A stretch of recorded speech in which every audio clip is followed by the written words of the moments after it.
Hello everyone, আসসালামু আলাইকুম। আজকে একটি নতুন রেসিপি নিয়ে চলে এসেছি। আজকের রেসিপিতে আমরা বানাবো চিকেন ফ্রাই। তো চিকেন ফ্রাই বানানোর জন্য আমরা এখানে একটা সাইজ করে মুরগি কেটে নিয়েছি। আপনারা আপনাদের পছন্দ মতো সাইজ করে নিতে পারেন। তো এখানে আমরা আদা বাটা দিয়ে দিয়েছি, তারপরে রসুন বাটা, তারপরে জিরার গুঁড়া,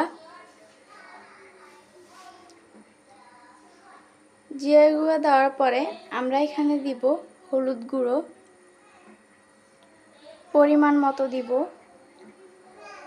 তারপরে দিব মরিচের গুঁড়ো, আপনাদের পছন্দ মতো দিবেন। তারপরে এখানে যেটা দিতে হবে সেটা হচ্ছে সয়া সস।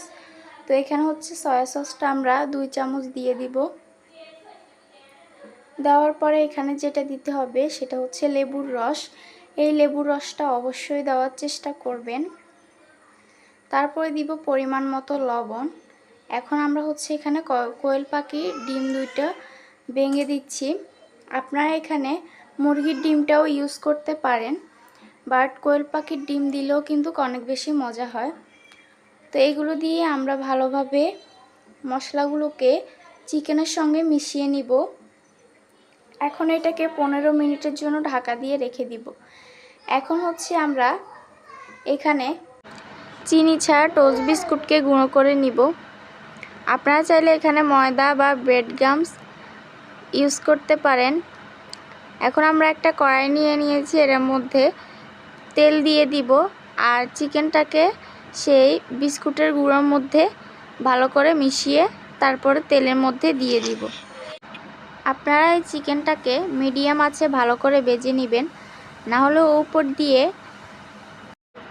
কুক হবে, ভেতরে কাঁচা থেকে যাবে। তাই অল্প আঁচে এগুলোকে ভালো করে ভেজে নেবেন। এই যে দেখুন আমাদের কিন্তু ভাজা হয়ে গিয়েছে, বাকিগুলো সেমভাবে ভেজে নিব। আমাদের ভিডিওগুলো ভালো লাগলে অবশ্যই সাবস্ক্রাইব করবেন আর লাইক কমেন্ট করে জানিয়ে দিবেন। আমাদের পেজটাকে অবশ্যই ফলো করে দিবেন। তো এই যে দেখুন আমাদের কিন্তু সবগুলো ভাজা হয়ে গিয়েছে, খুব ক্রিস্পি করে ভাজা হয়েছে। আপনারা এরকম করে ভাজবেন, তাহলে খেতে ভালো লাগবে। এখন হচ্ছে আমরা সস দিয়ে এটাকে খাবো। তো এখন আমরা সস দিয়ে এগুলোকে খাবো। আর আজকে সন্ধ্যার নাস্তার মধ্যে ছিল চা আর হচ্ছে চিকেন ফ্রাই। তো আমাদের চিকেন ফ্রাই রেডি। এখন হচ্ছে আমরা খাওয়া দাওয়া করব। আর চিকেন ফ্রাইটি কেমন হয়েছে অবশ্যই কমেন্টে বলে যাবেন। আমরা তো খেয়ে দেখলাম অনেক বেশি মজা। আপনারা এরকম ঘরে সহজভাবে ঘরোয়াভাবে বানিয়ে দেখতে পারবেন, অনেক মজা লাগে। তো এখন হচ্ছে আমরা সবাই মিলে খাওয়া দাওয়া করলাম, অনেক মজা হয়েছে। আজকের ভিডিওটি ভালো লাগলে কমেন্টে বলে যাবেন। আজকের মতো আল্লাহ হাফেজ।